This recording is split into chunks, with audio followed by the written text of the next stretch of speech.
अगर आपको कभी ये कंफ्यूजन हुआ है कि मार्केट यहीं से क्यों रुक जाती है, यहीं से क्यों रिवर्स होती है या फिर यहीं से स्ट्रॉन्ग ब्रेकआउट क्यों देता है, तो उसका जवाब सिर्फ एक ही चीज है, सपोर्ट एंड रेजिस्टेंस जोन्स। इस वीडियो में आप स्टेप बाय स्टेप सीखेंगे सपोर्ट और रेजिस्टेंस क्या होते हैं, चार्ट पर उन्हें सही तरीके से कैसे ड्रॉ करें और ट्रेडिंग में प्रैक्टिकली कैसे यूज करें। सबसे पहले समझते हैं सपोर्ट क्या होता है। सपोर्ट एक ऐसा प्राइस एरिया होता है जहां मार्केट गिरते गिरते रुक जाती है या फिर वहां से ऊपर की तरफ रिवर्स होने लगती है। सिंपल वर्ड्स में सपोर्ट वो जगह होती है जहां प्राइस को और नीचे जाने में बायर्स रोक देते हैं। अब ये बायर्स कौन होते हैं?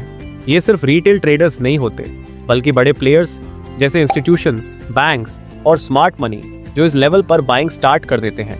उन्हें लगता है कि प्राइस यहाँ वैल्यू एरिया में आ चुकी है, इसलिए डिमांड सडनली बढ़ जाती है और सप्लाई कम हो जाती है। इसी वजह से प्राइस सपोर्ट जोन से बाउंस करना स्टार्ट करती है।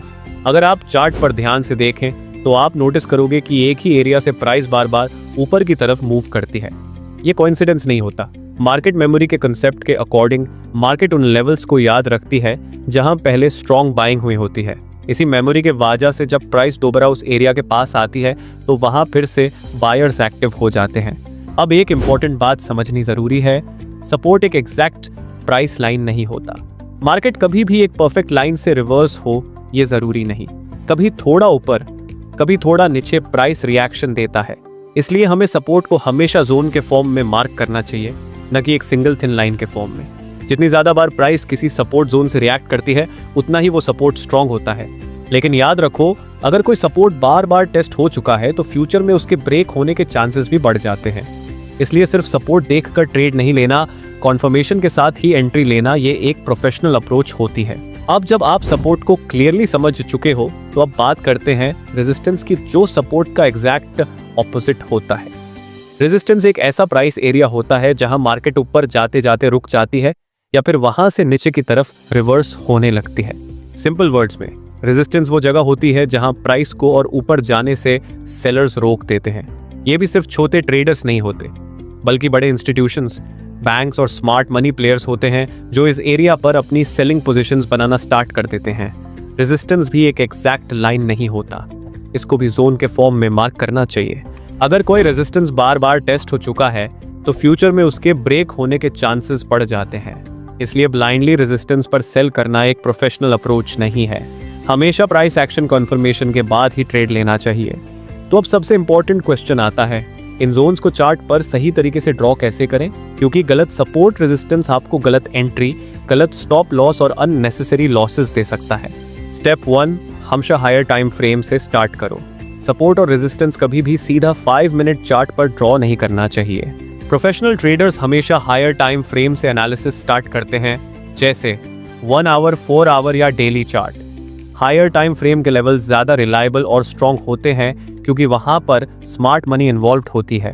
स्टेप 2, स्विंग हाई और स्विंग लो आइडेंटिफाई करो। सपोर्ट और रेजिस्टेंस ड्रॉ करने का सबसे सिंपल और इफेक्टिव मेथड है स्विंग हाइज और स्विंग लोज को आइडेंटिफाई करना।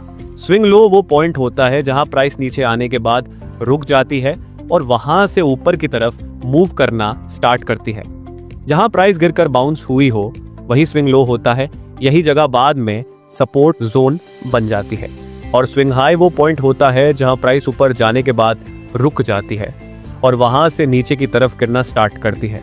हर छोटा मूव स्विंग हाई या स्विंग लो नहीं होता, सिर्फ वही पॉइंट कंसिडर करो जहां से प्राइस ने क्लियर और स्ट्रॉन्ग मूव दिया हो।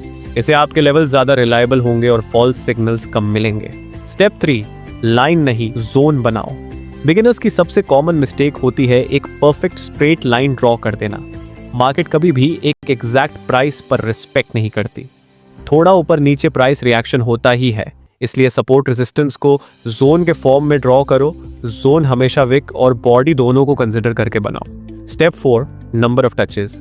जितने ज्यादा टचेस उतना स्ट्रॉन्ग जोन। एक जोन की स्ट्रेंथ का सबसे बड़ा प्रूफ होता है नंबर ऑफ टचेस। अगर प्राइस 2-3 बार सेम एरिया से रिवर्स हुई है तो वो एक स्ट्रॉन्ग सपोर्ट या रेजिस्टेंस हो सकता है। लेकिन याद रखो, बार बार टेस्ट होने के बाद लेवल वीक भी हो सकता है और ब्रेक होने के चांसेस बढ़ जाते हैं। अब जब आप सपोर्ट और रेजिस्टेंस को सही तरीके से ड्रॉ करना सीख चुके हो तो अब सबसे इंपॉर्टेंट पार्ट आता है, इन लेवल्स पर ट्रेड कैसे करें। यहाँ एक बात क्लियर कर लो, सपोर्ट और रेजिस्टेंस एंट्री सिग्नल नहीं होते, ये सिर्फ डिसीजन मेकिंग जोन्स होते हैं।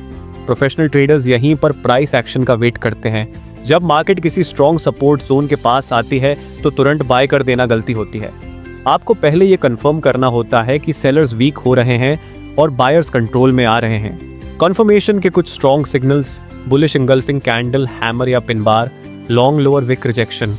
जब इनमें से कोई क्लियर सिग्नल मिल जाए तब आप बाय ट्रेड कंसिडर कर सकते हो। स्टॉप लॉस हमेशा सपोर्ट जोन के थोड़ा नीचे लगाना चाहिए। इसका रीजन सिंपल है, मार्केट थोड़ा फेक ब्रेक कर सकती है लेकिन जोन के नीचे क्लोज मिलना सपोर्ट के फेल होने का सिग्नल होता है। और टारगेट सेट करने का सबसे लॉजिकल मेथड है नेक्स्ट रेजिस्टेंस जोन तक। अब बात करते हैं रेजिस्टेंस की। जब प्राइस किसी स्ट्रॉन्ग रेजिस्टेंस जोन के पास आती है तो बिना कॉन्फर्मेशन के सेल करना सबसे कॉमन बिगिनर मिस्टेक होती है। यहाँ आपको सेलर्स की स्ट्रेंथ देखनी होती है।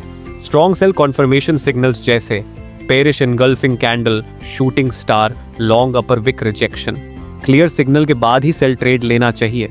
स्टॉप लॉस रेजिस्टेंस जोन के थोड़ा ऊपर विक के ऊपर लगाना चाहिए, यह आपको फॉल्स ब्रेकआउट से बचाता है। सेल ट्रेड का टारगेट होता है नेक्स्ट सपोर्ट जोन।